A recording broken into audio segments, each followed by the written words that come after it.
The No BS Spiritual Book Club, the only no BS guide to the best spiritual books to inspire your own journey of self-discovery. Here's your host, founder of the No BS Spiritual Book Club, Sandie Sedgbeer. Hello and welcome to the No BS Spiritual Book Club's face-to-face with video series, in which we invite respected authors, speakers, teachers and researchers to share the stories behind the 10 books that influence them the most on their life journey. And with me today is Julie Ryan, a psychic, inventor and medical intuitive who can sense what medical conditions and illnesses a person has. Julie sees and talks to spirits, both alive and dead. She also removes ghosts from homes and other buildings. And when she's not busy doing that or scanning callers on her very popular weekly podcast, she's teaching and writing books, which we'll hear a bit more about later. Julie Ryan, welcome. Thanks so much for having me. What a delight to be with you, as always. You are one of my favorite people on the planet. Well, thank you for that, Julie. So, books, you didn't begin utilizing this incredible resource, you say, until you were in the mid-30s. Why not? You mean my woo-woo abilities? Well, you're talking about books as a resource. Oh, books as a resource. Yeah. I didn't care that much about it when I was in school. I'm an entrepreneur, so I had my own ideas about things. And as you mentioned, I'm an inventor of surgical devices sold throughout the world. So the traditional reading thing just didn't appeal to me. And then in my 30s, I started discovering books. I mean, I read books that I had to graduate from school, but I didn't ever really enjoy them. But then when I started in my mid-30s looking into books and starting to read them, then it was like a whole new world, like the Aladdin movie, it was like a whole new world opened up, and it's been amazing ever since. So did you start reading books because you were interested with your spiritual abilities coming to the fore, or was there another reason that prompted you to start picking up books? Probably more related, Sandie, to business stuff. I love biographies, and I read a lot of books about entrepreneurs because it gave me the courage to go on when things got tough in my companies and in my businesses. And I got a lot of information from those books about tenacity. And also I got ideas from reading what people went through. And I thought, well, I don't need to reinvent the wheel. If somebody else has already figured this out, I can just emulate what they did. So that's really where it started, was in my business life. So what was it like for you to have to go back over your reading history and pick just 10 books that had an influence on you? Well, you limited me because you told me they had to be spiritual books. Yeah. So, and I think actually we pared down the list because I sent you some books that were business books that were very influential. And you said, no, we're not going to put those in. And I said, okay. So when I went back over my spiritual books, there are two in particular that really come to mind first. And I talk about them in my book, Angelic Attendants, and those books, the first one was Anatomy of the Spirit by Carolyn Mace. And it talked about her being a medical intuitive. And I thought, what the heck is that? I'd never heard that term before. And so I read that book and I wanted to know more. And at that time, we didn't have the internet yet. That's right. I did the old-fashioned thing and I went to a bookstore, because I thought a bookstore would have more information than my local library, perhaps. So I thought, well, I'll try the bookstore first. And when I was there, we hear stories about that were led to books. Carolyn Mace's Anatomy of the Spirit was given to me by a friend. And then I wanted to know more. So I went to the bookstore and I found Hands of Light by Barbara Brennan, who's a former NASA physicist who parlayed very complex quantum physics principles into understandable English for the non-scientific mind. That would be me. And I wanted to know more again. And so that really is what led me into the work that I do now.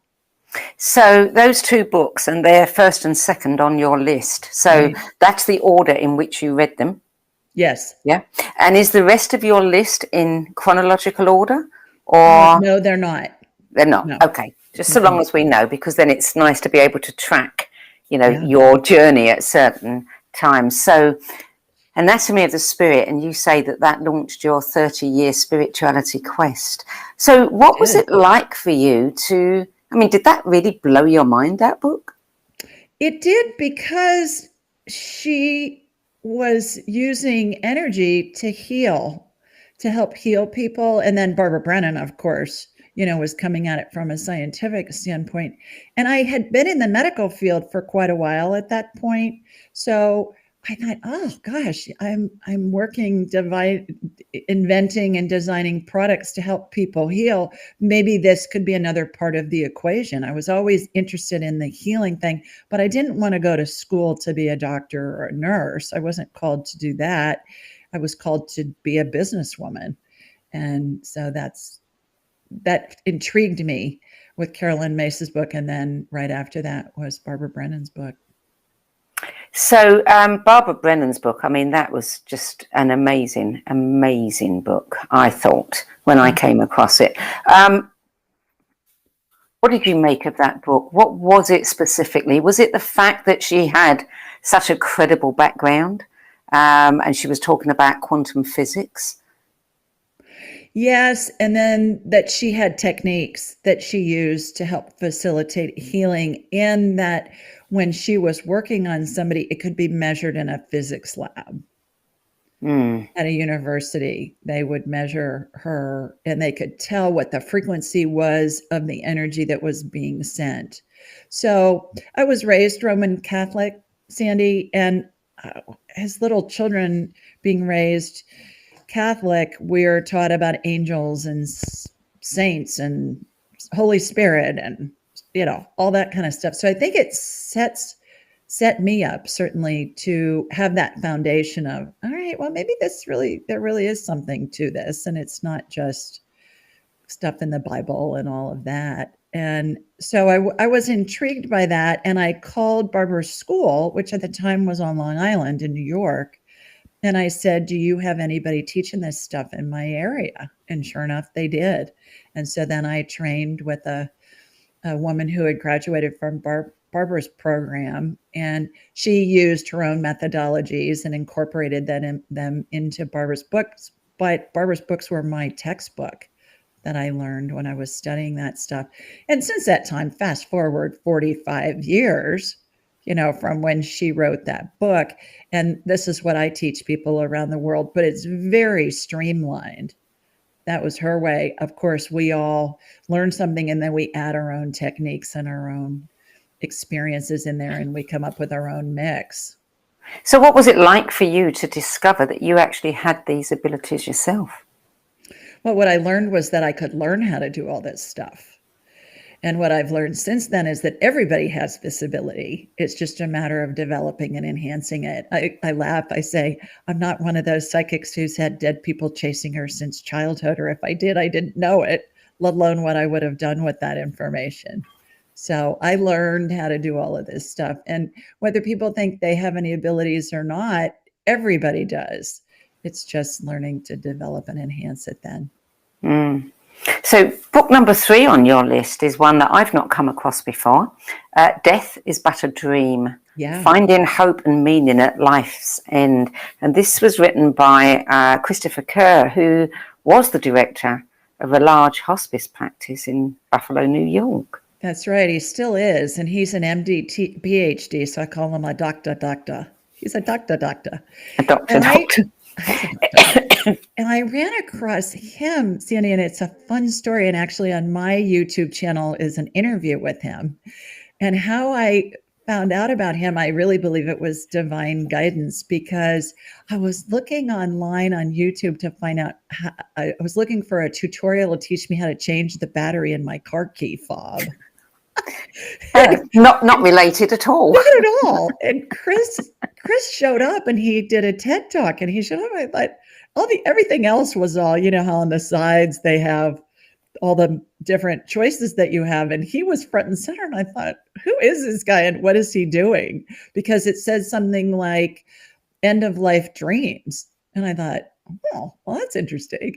So I checked it. I watched his TED Talk. Well, come to find out, he did research on 1,400 hospice patients who report 90% of whom, I think it's 88 point something percent of whom, report seeing the spirits of deceased loved ones and the spirits of deceased pets as they're approaching death. And that's what my book, Angelic Attendants, is about, is how we're all surrounded by angels and deceased loved ones as we're dying. And it's a glorious process that we all go through. And I thought, oh my gosh, this guy's done the science that's catching up with the woo-woo of the stuff that I see. And we talk about the same thing, but his book corroborates everything that I see. So I tease him and I say, my book's the yin and his book's the yang. Mine's the spiritual side, his is the medical and the research side. Yeah. So that book has been very influential, because when my book is being normally given to people who have a loved one who's dying or who have lost a loved one recently, it brings them lots of comfort.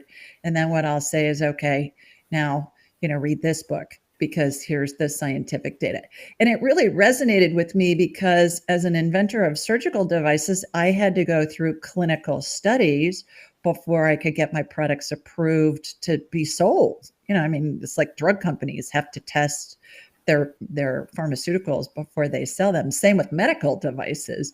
And so I knew all about what it was like to do university-based research and get it through that institutional review board and all of that. So we had a fun conversation. And I said to him, how'd you get this by the IRB, is what it's called, in order to begin this study? I said, I have some experience with that. And I'm thinking, how did this guy get this done? So it's really a great read. Yeah, it's interesting. I was looking at the description on Amazon earlier, and it said over 1,400 patients, more than a decade of quantified data. Right. He reveals that pre-death dreams and visions are extraordinary occurrences that humanize the dying process. And, that's what we need. I mean, it is a human process after all. And yet, we don't want to talk about it. We don't want to look at it. People shy away from it. Complete opposite to the birth process, which everyone celebrates. So, it's about time somebody humanized the process.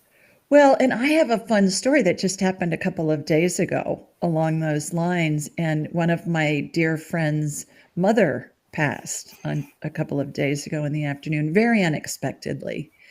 And she was in an assisted living place, and my friend Lisa had heard from her mother for the past couple of months that her mother was going to go live with her mother, Lisa's grandmother, who'd been dead for over 40 years. And Lisa said to me, my mom keeps saying she's going to go live with her mother. And Lisa said, it's just her dementia talking. And I said, well, maybe she's really seeing her mother, because that's what I perceive from the spiritual side. And it's also what Dr. Kerr's book validates with all that research that he's done.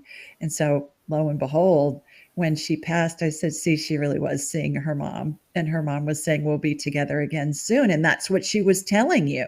But you just thought it was dementia. So I think the point of the story is for us to believe our loved ones when they say they're seeing deceased loved ones who've been dead perhaps for decades, and they're seeing the spirits of deceased pets, because they really are. And so my book and Chris's book talk about the same thing. And I think too, along those lines too, Sandie, is that we're so afraid, to your point, of dying. And it's been bastardized throughout history. When you die, are you going to fly or are you going to fry? You're going to go to heaven or you're going to go to hell. And I'm here to tell you that not only all dogs go to heaven, but all people go to heaven as well. So book number 4, another one I haven't come across before, The Way of the Rose, The Radical Path of the Divine Feminine, Hidden in the Rosary, by Clark Strand and Perdita Finn. So tell us about that one. Sounds interesting. That one is really interesting because it's the history of the Virgin, basically the Virgin Goddess from way before Christianity, and how the devotions in modern day religions that honor the Virgin Mary, if you will, really get an awful lot of their symbolism and their rituals from ancient pagan rituals from millennia ago. And the book really resonated with me because it was about talking with spirit and having spirit help guide us in our day-to-day lives. And certainly the devotion to the Madonna is not necessarily religious, although that's how most of us have been brought up in this day and age, if we are familiar with the devotion to the Madonna, but it just expanded it out from there. And then there were many miraculous occurrences in the book. So I got to interview both Perdita and Clark. And Clark was a former Buddhist monk, and Perdita was a writing professor at Columbia University in New York. So again, unlikely psychics, if you will, like I am. And I really resonated with their work. It's just terrific. It says they're weaving together their own remarkable story of how they came to the rosary, their discoveries about the eco-feminist wisdom at the heart of this ancient devotion. We don't hear much about that. And the life-changing revelations of the lady herself. And they pray the rosary, but it's not only Catholics doing it. We think of the rosary as a Catholic prayer, but it's really universal and it's very ancient. Way predates Christianity and certainly the Catholic Church. Well, many of the ancient practices have been co-opted, haven't they, over the centuries? Yeah. Book number 5. Slight change here. Women's Bodies, Women's Wisdom, Creating Physical and Emotional Health and Healing. Christiane Northrup. She has become a dear friend. I call her the fairy godmother of women's health. And she's a modern day Joan of Arc in my mind because she's a board certified OBGYN. She's delivered thousands of babies and worked with thousands of patients over the years. And she teaches now in people all around the world, primarily women, how to live better lives, both spiritually and medically. And it was the first book that I read by a physician that combined the mind, body, spirit concept in a way that was very understandable. I had been to a couple of lectures since I read that book early on after I read that book. And I think it was the precursor to these lectures that I went to by a doctor at Harvard named Herbert Benson, who really has brought the mind, body, spirit concept. He and Dr. Weil, who's down in Arizona here in the US. And so I think Dr. Northrup's book kind of laid the foundation so that when I went to Dr. Benson's talks, it was way more palatable and understandable for me. But she is a remarkable woman, and I believe this book should be on every woman's bookshelf on the planet. It's that important. Yes, I mean, she's certainly a very, very interesting woman. I know people who knew her before she was famous. And it's so interesting how some people start a career and end up taking that career to the nth degree and, helping the entire world with what they know. Right. Well, the other thing about her is I think that she's the first one that really addressed with women, Sandie, how there was always an emotional component to every illness. And that emotional component is always in place before illness manifests. And I work a lot with clients around the world and do medical scans and energetic healings. And there's always an emotional component that we address. And I believe that's the most important part of the healing, because we can heal body parts all day long. But if we don't heal the emotional part, the energetic part where those wounds are, why bother? Because the body's still going to have medical issues. Exactly. Yes. So another person who basically said exactly the same thing, very, very popular on the in our archives. Many people mention her. Of course, Louise Hay. You can heal your life. Right. And she was also such a pioneer in the mind, body, spirit place, and you can heal your life. I have a copy of it on my desk right now.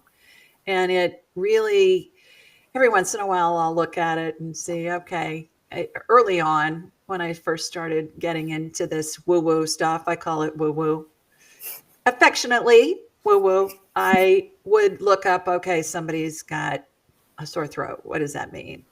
In Louise Hayes' eyes, what somebody's got a cold, somebody's got a broken leg. What is the emotional component that goes with that?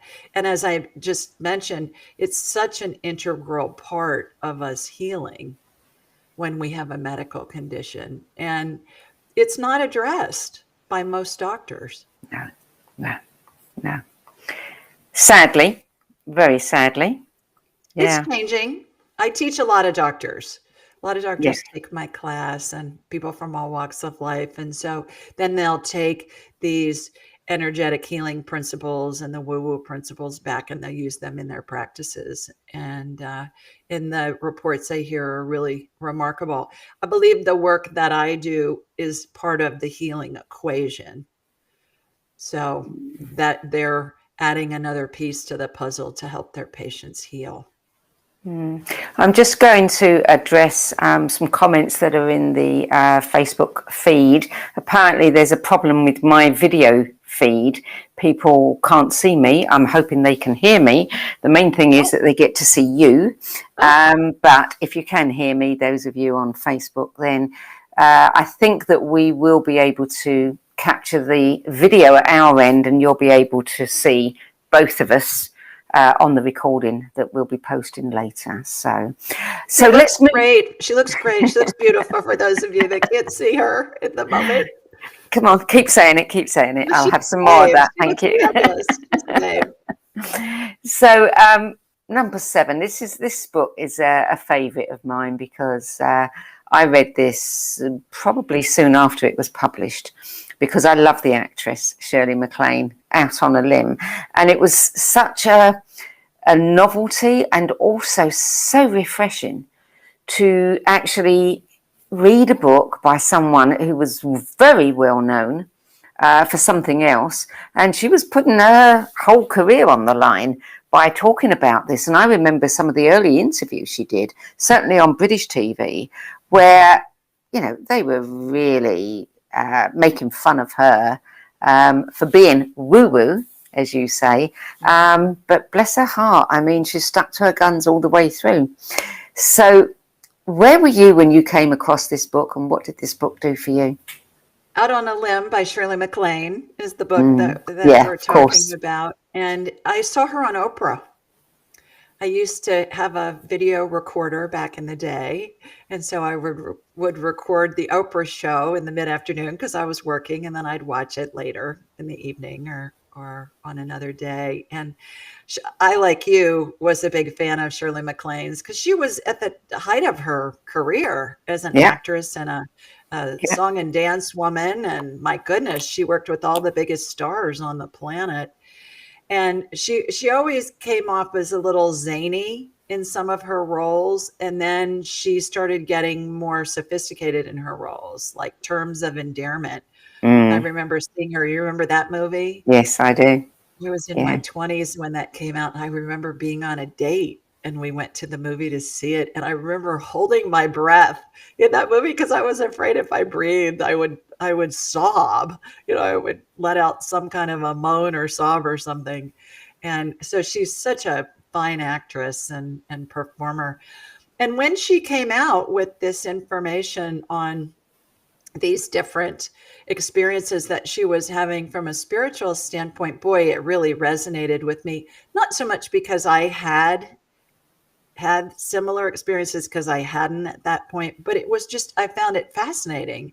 And I thought she was very courageous, to your point, Sandie, that she was willing to put herself out there, because I know I went through the same thing before I started releasing some of my work in my first book, because I thought, I'm a businesswoman. People are going to think I'm nuts.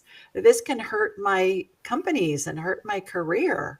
And come to find out it didn't at all, but it certainly was a fear. And I think Oprah has done a great job too of highlighting people like Shirley MacLaine on her show when she had it all those years. And she still does on the platforms in which she's utilizing now. And she has always combined spirituality into other aspects of life. So I give them both a lot of credit. But that's where I first learned about Shirley's abilities to perceive spirit and communicate with spirit. Did you read any of her other books? Oh yeah. Yeah. When she did was it the Camino? She did the walk. Yeah, that was amazing. I think I've read all of her books, actually. Yeah. And she is getting to be quite elderly, but she seems to be still very, very with it and very active. And I see pictures of her every once in a while online or something. Yeah. I actually sent her a copy of my book to New Mexico, but I don't think she's living there anymore because it was returned. So I have to figure out how I can get her address and send. I had written her a thank you note, and I sent her a copy of my Angelic Attendants. And I thought, honey, you helped me do this. So I wanted to share exactly. that. I mean, I've been thinking for some time, wouldn't I like to have her 10 best list? Oh, sure. Absolutely. Yeah. And her story. And she's very into UFOs and aliens and that kind of thing too, which I don't focus on at all. I have had experiences with them, with clients. May I share a fun, quick story with you? Go ahead. About that? I had a client, or I had a gentleman call into my show, which is a call-in show every Thursday night. And he said, do I have any past lives in which are that are basically influencing what I do in this life? And I said, well, what do you do? And he said, I'm an engineer. And I said, okay. So what I did was I did a past life scan on him, and this past life came up, and it was on another planet. And when I first saw it, it looked like the set from Star Wars, the Star Wars movie. And I thought, well, maybe this is a future thing. But then I got the year was 1938, I believe. It's my episode 31. If anybody wants to listen to it, Ask Julie Ryan, episode 31. So I started getting all this information, and I got that he was in charge of the electrical grid of this settlement. It looked like a city, again, like out of a Star Wars set. And I said to him, what kind of engineer are you? And he said, I'm an electrical engineer. I said, well, there you go. So that's a quick example where I'll see past lives or other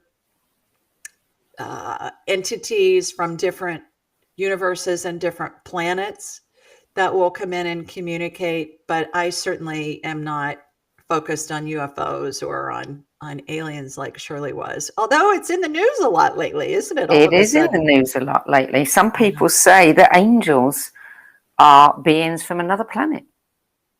Well, it's feasible. We'll find out when we're dead. And who knows, we might be angels to other beings from other planets, Well, there you go. I don't think any of us really know, so it's all speculation, but it's interesting to ponder. I agree. Yeah. Okay, so book number 8, Kabbalistic Healing, A Path to an Awakened Soul by Jason Schulman. That was another one of my textbooks, Sandie, in the classes that I took. I went through 6 years of intensive study on how to do all of this stuff that I do. So I laugh. I say I'm a businesswoman who learned how to do woo-woo, and I'm a buffet of psychicness. So we do medical stuff. I do pet stuff. I do past life stuff. I can tell how close to death somebody is. We can talk to angels, spirit guides, whatever. Once you connect with spirit, you can take it anywhere you want. And so the Kabbalistic healing was part of the curriculum that I studied. And it's interesting because Kabbalistic healing is Jewish mysticism. And, here's this Catholic girl studying Jewish mysticism, but that's where Christianity came from, right? Jesus was a Jew. And so the interesting thing about the Kabbalistic healing is there are lots of schools of thought about how Jesus was taught Kabbalistic healing. Because if you look at the Bible kind of has a lapse between the age of about 12 for Jesus and then picks back up at the age of about 30, which makes me think, okay, what did they leave out? what's been cut. And there are lots of schools of thought that when Jesus was in Egypt, he learned how to do Kabbalistic healing. And it's supposedly so powerful that it's not written. It's only an oral tradition that's been passed down through the millennia. And it was only passed down to males who were rabbis, who were married, who were over 40. And it's about the transfer of energy and being able to facilitate healing. And so that's what some scholars believe helped Jesus do his miracles, not to negate for those that believe that he was God, certainly, but he was God in the human form. And, you know, the human form can use any modalities that they want. So I found that fascinating. And it's about balance. You have the male and the female, and you want to be in balance. And so I have incorporated over the years what I learned about Kabbalistic healing into the work that I do. It's not that I think, okay, I'm going to use this Kabbalistic healing on this client. It's all melded together now. And it just is my own technique that's come from lots of different modalities that I've studied. Do you have a name for your technique, or you just call it healing? Woo-woo. Woo-woo. Woo-woo healing. Woo-woo, right? Julie Ryan's form of woo-woo. And it's interesting, in my class, so many techniques and so many schools are, you have to do it this way. You know, you stand on your right leg with your right foot or your left foot in the air, and you draw circles in the air and whatever. I don't do it that way. That's not how I teach. It's about the transfer of energy. And I want my students to be able to utilize their natural abilities of how they receive information from spirit in order to do the work that they want to do, whether it's for profit or whether it's just something that they incorporate into their everyday lives. Certainly, I've had many teachers, professors, medical providers, engineers, housewives, people from all walks of life. And then they incorporate these skill sets that they develop that make sense for them and how they learn. You know, I'm a visual learner. So if I meet somebody at a party, if I hear their name, I'm not going to remember it unless I visualize it in my head. Some people are auditory learners. Some people are kinesthetic learners. It takes me back in my parents' day. If you were a left-handed person, the teacher would make you write with your right hand. Well, why? Who cares? It's how you naturally learn. So that's how I incorporate the work that I do, is when I'm teaching, is we bring in the techniques, but it's within the frame of reference of how the person learns. Does that make sense? Yeah, it makes a lot of sense. Absolutely. Yeah. So book number 9, great title, The Priest and the Medium, The Amazing True Story of Psychic Medium B. Ann German and her husband, a former Jesuit priest, Wayne Knoll, by Suzanne Geisman. Wow, right. What a title. So tell us about this one. That one was fun. Suzanne's a friend of mine, and I read that book because the title intrigued me, and I thought, it's all the same spirit. You know, whether you're looking at it from a Jesuit perspective, certainly he's been ingrained with, this is how you look at it, and this is what the theology says, and this is what the philosophy says, and all of that. And that he married a medium who was kind of a wildcatter. She was getting information and helping people and communicating with spirit. It's all the same thing. And it's interesting to me how the religions have been so controlling in the different cultures to be able to control the masses. You know, you've got to come through me, the priest, in order to get to God. Well, no, you don't. It's one way if you choose to do it, and it's all the same spirit. So I laugh because sometimes every once in a while I'll run into somebody and they'll say, well, I just don't believe in that. And I'll say, well, that's fine. And they'll say, well, I'm very religious, or I'm very whatever. And I'll say, great. Do you pray? And they'll say, yeah, of course I pray. And I'll say, to whom are you praying? And they'll say Jesus or the Virgin Mary or St. Anthony or whomever. And I'll say, oh, so is St. Anthony sitting on the couch in your living room when you're talking with him? they'll say, well, no. And I'll say, oh, is he in spirit form? They'll say, yes. I said, oh, so you're talking to spirits when you're praying? And they'll say, well, it's not the same thing. I'll say, but oh, it is. And I think the Jesuit and the medium are a great example of that. It's all spirit. It's just a different way to communicate with spirit. Absolutely, absolutely. And I love the write-up on this book that she gave her first spirit readings to her teddy bears at the age of 5, and she was raised in the Mennonite tradition. Interesting that she left home at 14. He left home at 14 to go to seminary, and they say that the book shares the remarkable story of two soulmates on parallel paths with divergent beliefs, yet united in their love for God and each other. Yeah. Sums it all up, doesn't it? It doesn't matter what path you're on. Exactly. And I think it's a great example, too, of people that are joining and they have different methodologies to get to the same place, but they honor each other's different ways that they connect with spirit. It's not my way is right and yours is wrong. It's here's how I do it. Here's how you do it. Where can we meet in the middle? Yeah. Just respect each other's ways of doing it. Exactly. Yeah. So we come to book 10. Change your thoughts, change your life. Living the wisdom of the Tao. Wayne Dyer. Right. Yeah. Well, Dr. Dyer, God love him. His books just have been so instrumental in everybody's lives who have had the honor to read them, and he certainly has influenced me and impacted my life in a multitude of ways. And again, he's got that alphabet soup at the end of his name. He's got the PhD, he's got the degrees, and then he's bringing in the spiritual. And I know in his books, a lot of them, St. Francis was one of his spirit guides. So he talked to St. Francis all the time and was able to communicate with him.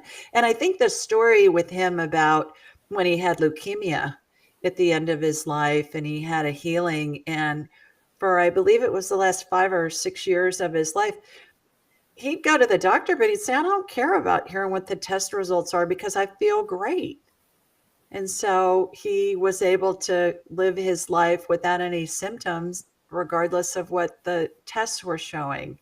And I think that's a great testament to how spiritual and energetic healing can work. And certainly prayer is a form of meditation. And we know that when a lot of people are focused on a certain outcome or a certain wish, that all that vibration is very impactful to help somebody heal. The prayer chains that we utilize when somebody's having surgery or they're ill, I think. Well, and it's proven that prayer works. Absolutely. That it works. Yeah, they've studied prayer.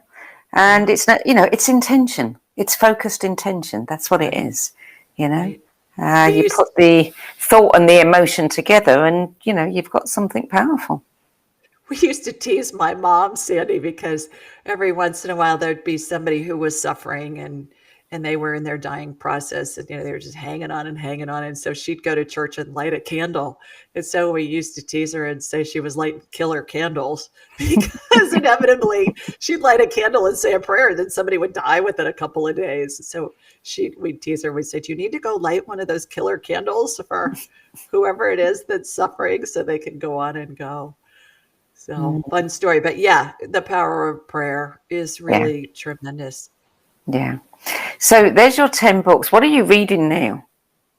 I am reading Toxic by Dr. Neil Nathan, and it's about mold toxicity and people who are exposed to mold and how to treat it, because I see so many clients, in my mind's eye, when I scan them, who have had mold exposure and they've been to many doctors and they're not able to get well. The doctors don't know what's going on. And this guy's figured it out. He's one of my go-to guys on mold toxicity. So that's what I'm reading right now. I just finished reading a biography of a guy that, oh gosh, I can look on my phone what it's called. I think it's called It's Good to Be Lucky, and by a guy named Andy Friendly.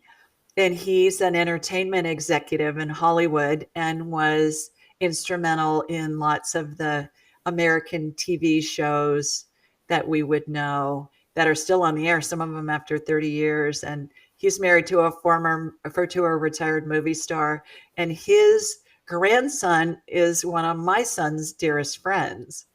So I got to read that, and that was really fun. I just finished that book. So now I'm halfway through Dr. Nathan's books. So I'm kind of all over the place with Yeah, the books eclectic. that Yeah, I choose. Yes. yeah. Do you, in the toxic book, I mean, what sort of, I would imagine that it affects people in different ways, that it would go straight to their weak spots, perhaps. So there's no set, symptoms that are true for everybody. Well, absolutely. The symptoms range, and I see this with clients when I'm scanning them. They can range from chronic sinus infections or neuralgia to GI issues to, my gosh, things as intense as MS and muscular dystrophy and ALS and things like that. Cancer. I see a lot of patients who have cancer who have huge mold toxicity in their bodies when I scan them. One client in particular is a physician, and she lives in California, and she has pancreatic cancer. And I've been working with her, and I said, my goodness, first time I scanned her, Sandie, I said, where is the mold? You are full of black mold. And she said, it's in my house. I live at the beach. And I said, well, you need to find someplace else to live till you can get that remediated. But what I've learned over the years is that the symptoms are so far reaching and don't seem to have any rhyme or reason that this is your symptom, this is this. And doctors haven't been trained on it. And the other thing that's so important is when somebody is detoxing from mold exposure and also yeast overgrowth, which is also known as leaky gut, those go hand in hand. But as the person's detoxing, everybody's different because some people's systems can detox easier than others. And 25% of the population does not have the ability to detox mold. They need help.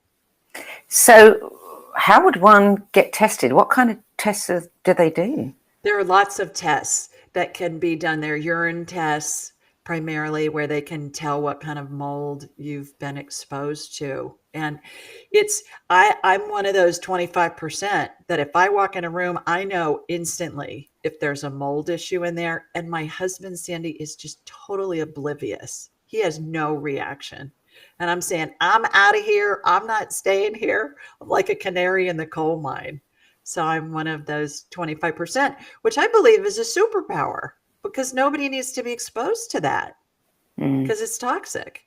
So there are binders that are used that are different pharmaceuticals. Sometimes there are herbal remedies. There's activated charcoal. There's bentonite clay, things like that. But it's really important to be working with somebody that knows what they're doing on this because if a person is suffering from this and they're detoxing too quickly, it can really throw them into a tailspin and cause more harm than good. So it's interesting learning about it. And I'm led to these different books because it helps me with my clients, helps me understand what I'm seeing. A great example is I, for years, have seen these cells in people's energy fields. I'm like a human MRI, and I'll see these cells and they have a little red dot in them. And I thought, what the heck is that? Well, come to find out from reading a book, they're called mast cells. I watch DNA healings. I watch other types of healings that emulate what I saw in operating rooms for all those years when I was in that business, developing and designing and inventing surgical devices. And that helps me know what's going on. So I just read the books that I'm led to read. It feels like spirit's guiding me to read certain books.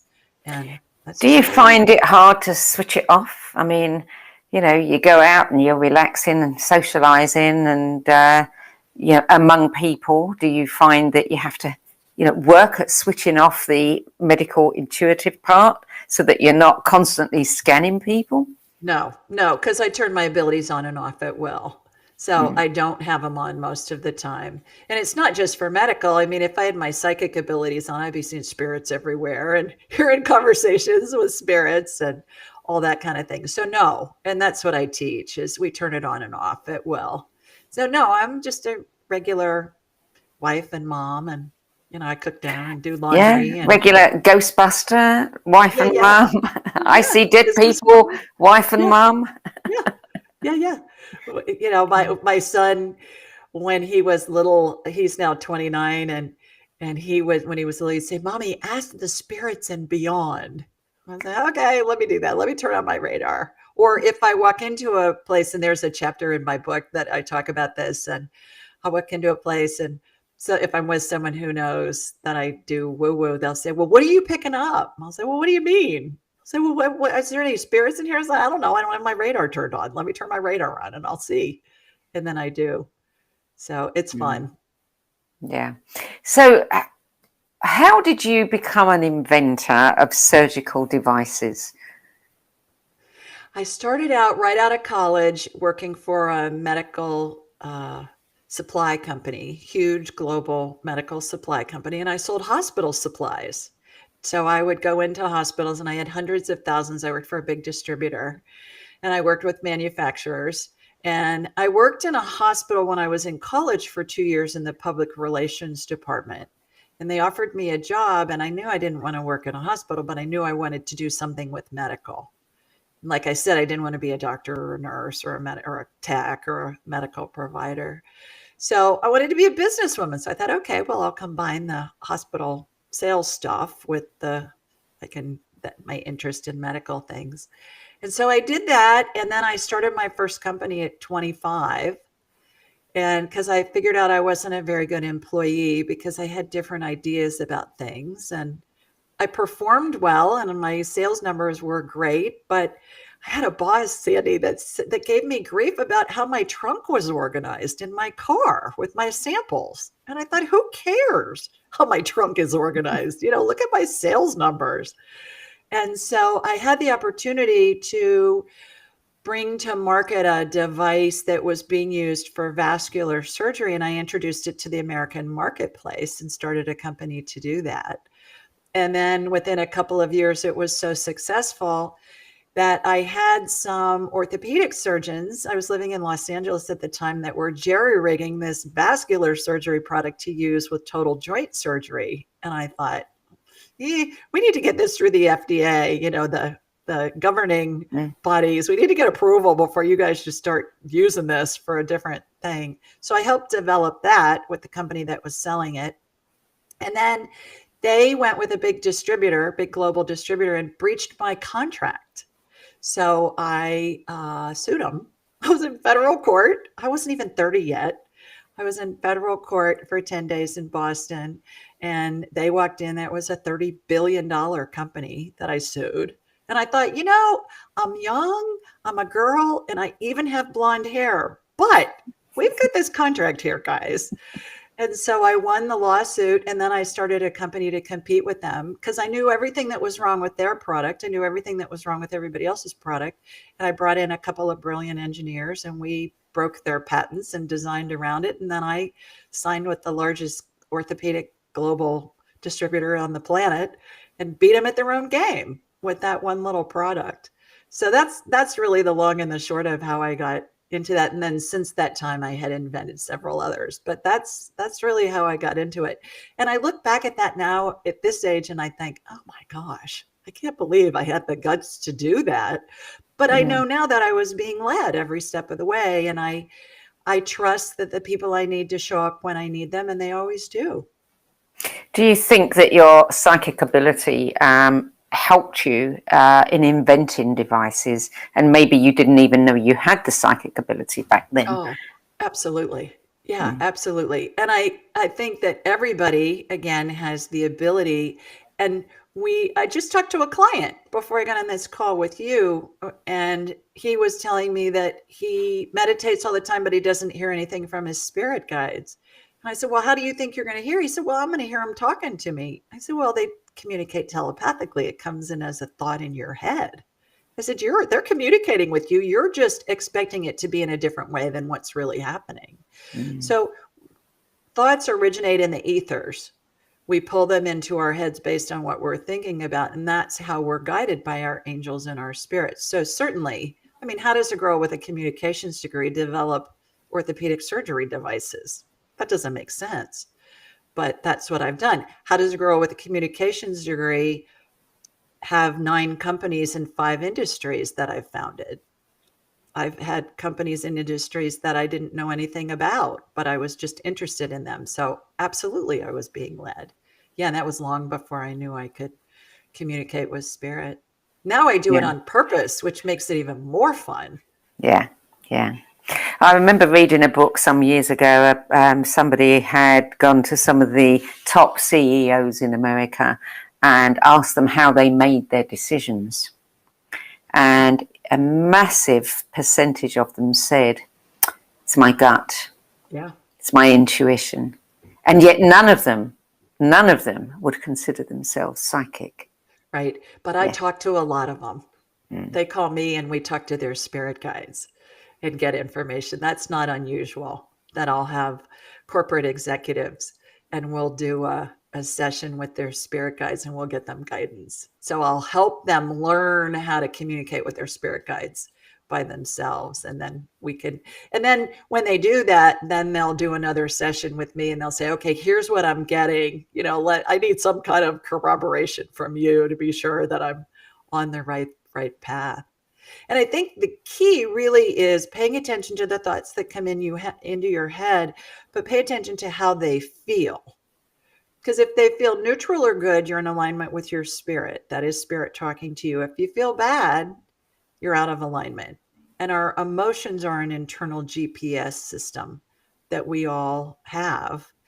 And we're taught as children to control our emotions when what we need to be controlling is our thoughts. Yeah. Because emotions are our GPS system saying, okay, you're thinking clearly, you're in alignment with your spirit, you're on the right path. And when you feel badly, you need to investigate. What is it that I'm fearing? Is it something that's real or is it something that's imagined? And 99% of the time it's imagined. So which part of all of the things that you do, entrepreneur, businesswoman, ghostbuster, psychic, which part do you love the best? I love them all.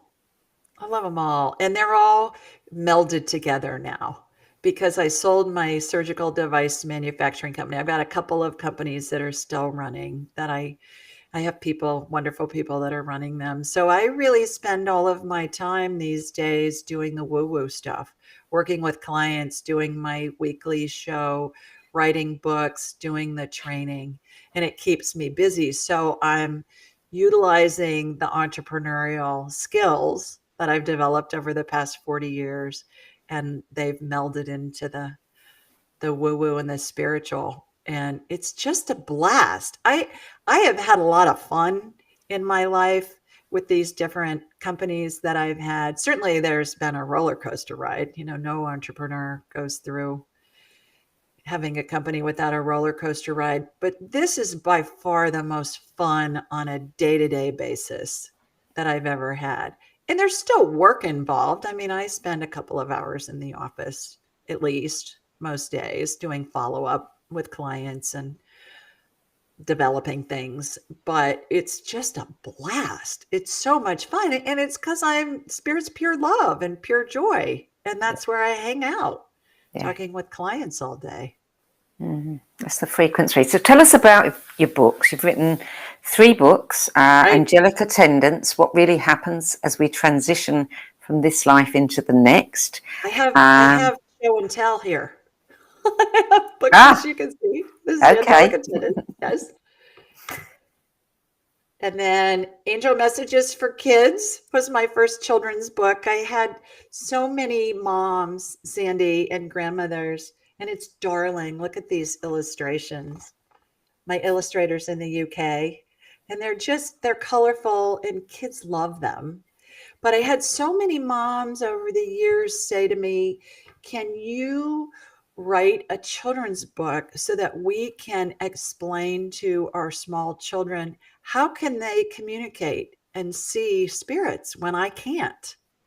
And how do they know information from these spirits that we're able to corroborate? And this child can't read yet. How do they know this stuff? And then I've had moms say, well, my child knows things from past lives that we've been able to validate with historical data online. And again, this child can't read. This child's 4. They don't have any access to this data. Like things about battles and places where they lived in certain times and what was going on, and they're able to corroborate this information. And then lastly, and very commonly, how do we explain to our child when a loved one dies? How do we explain, well, grandma's in heaven now, granny's in heaven, and little Johnny's saying, no, she's not, she's in that box over there asleep, because they're at the funeral home. And so that's what these children's books, this series of children's books, has been all about. So that's Angel Messages for Kids. And then the sequel is Angel Messages for Dogs. So we talk about... So you're going to have to explain that one to me, because I'm sure the dogs aren't asking questions. No, it's about how dogs, what they do, and how a dog is a spirit and a body. And when the dog decides to become a puppy, it chooses the family that's going to love and take care of it. And here's what happens when a dog dies. But interspersed in that are a lot of fun things like, dogs can learn tricks for treats, and dogs like to greet other dogs, and there'll be a cute picture of a little tiny teacup poodle and a big Great Dane or something, meeting each other. So it gets the spiritual information in there in a fun, colorful way. And I just submitted the manuscript for Angel Messages for Cats to my illustrator, because that'll be out at the end of the year. Because I was getting grief from the cat lovers out there, Sandie, that were saying, okay, you wrote one for dogs, now you need one for cats. Yeah. So are you self-publishing? Yes, I am. And I really, actually, I turned down a couple of offers from big international publishers. And people said to me, are you nuts? What are you doing? And I said, I have several friends who are bestsellers who've all told me to do it myself, because I can keep control of it. Absolutely. And I've had several of those bestsellers say to me, New York Times bestsellers say to me, when their contract is up, they're not going to go back with the big publishers, especially for somebody who is unknown. They don't do anything for you. No. I'm a businesswoman, so I hired an editor who's very well known and has worked in a lot of the mind, body, spirit space with New York Times bestsellers. I hired her. I hire illustrators. I hire the people that I need, the graphic artists and all of that. Mm-hmm. And my editor said to me, you don't need a publisher. You can do all of this on your own, especially with your business background. Yeah. So that's what I've done. It's an interesting industry, and it has completely changed since I entered it straight from school many years ago. And yes, once upon a time, self-publishing was considered vanity publishing. And now I tell all my clients, if you've got the opportunity to do it yourself, you make more money, you keep control. Your biggest challenge is you've got to promote it. Well, I have friends that are with big publishers, and the publishers are refusing to publicize their books. Well, that's also what's changed. Yeah, they're saying hire your own publicist, hire your own editor. It's like, okay, so what good is a publisher these days? I was told. Yeah, I was told, well, we have contacts. We can get you on TV shows and stuff like that. I said, I can hire a PR firm. Yeah. What are you doing for me? Yeah. The other thing is I have a friend that's a New York Times bestseller, and his contact at his publisher left, and he hasn't been able to get anybody to return his phone calls for the past several months. Mm. Yeah. So, yeah, I love the publishing industry, and it's got to come up with a new way of doing business if it wants to stay alive. Otherwise, people will just be doing it themselves. And that's not a bad thing for some. Well, the other thing for me, 2 points. Number one, I didn't want to spend a lot of time finding an agent and shopping publishers. I had 2 publishers come to me through people that I knew who told these publishers about about my book. And it was wonderful to talk with them, but as I mentioned, I turned it down. The other thing is, I just wanted to mention that my publishing company is called Clement Inc., and it's named after Pope Clement VI, who is my spirit guide. So Pope Clement is the one who advises me on all things woo-woo, and so I named my publishing company after him, which is kind of fun. Well, another neat thing about publishing yourself means that you can give away as many books as you want to, and you are giving away one of your books. So tell people about it. That's right. Anybody that's listening, either now or in the future, that would like a copy of Angelic Attendants, What Really Happens as We Transition from This Life to the Next, this book here, or if they want one of the children's books, just put a note. Just go to AskJulieRyan.com, which is my website.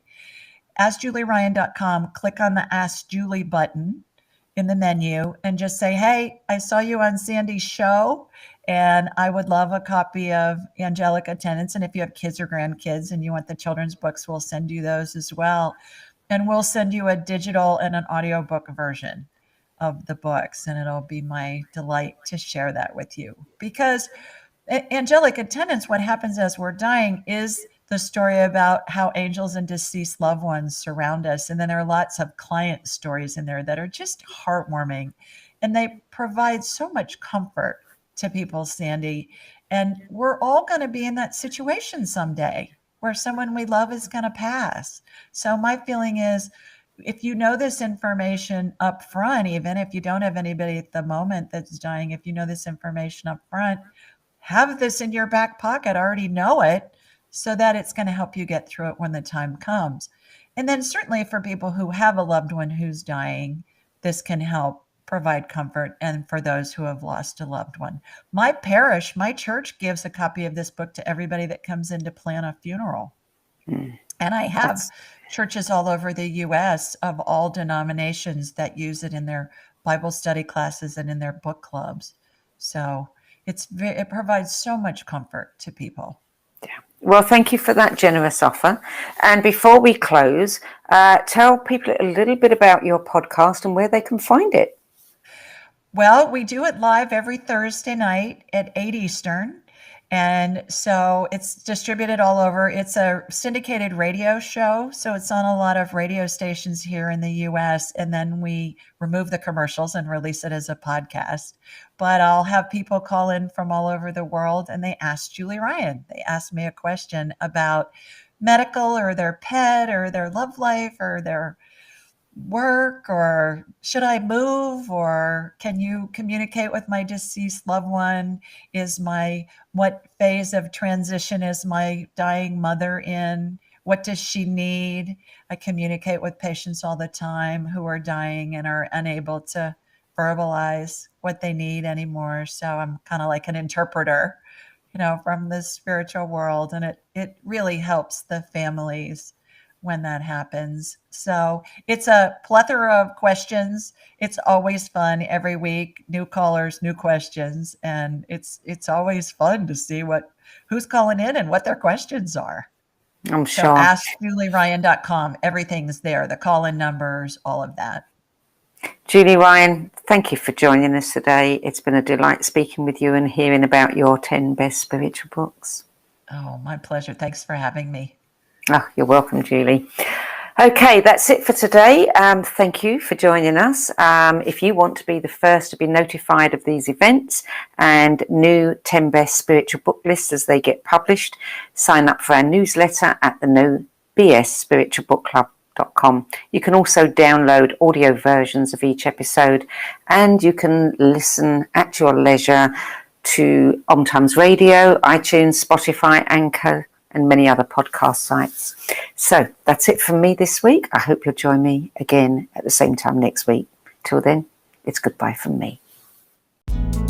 If today's conversation sparked your curiosity, you'll love our other shows. The Synergy Sessions, where leading-edge thinkers collide in bold, unscripted dialogues that ignite new possibilities between realms and reason, where we journey into the mysterious consciousness, energy, and the hidden layers of reality. where science converges with spirit in ways you've never imagined. And the No BS Spiritual Book Club, where leading-edge new thought speakers, teachers, authors, and luminaries who've walked this path before you share the 10 books that had the biggest impact on their life journey. All 3 shows are available on YouTube, Spotify, Substack, and all major podcast platforms. For more information, visit sedgbeer.com. That's SEDGBEER.com.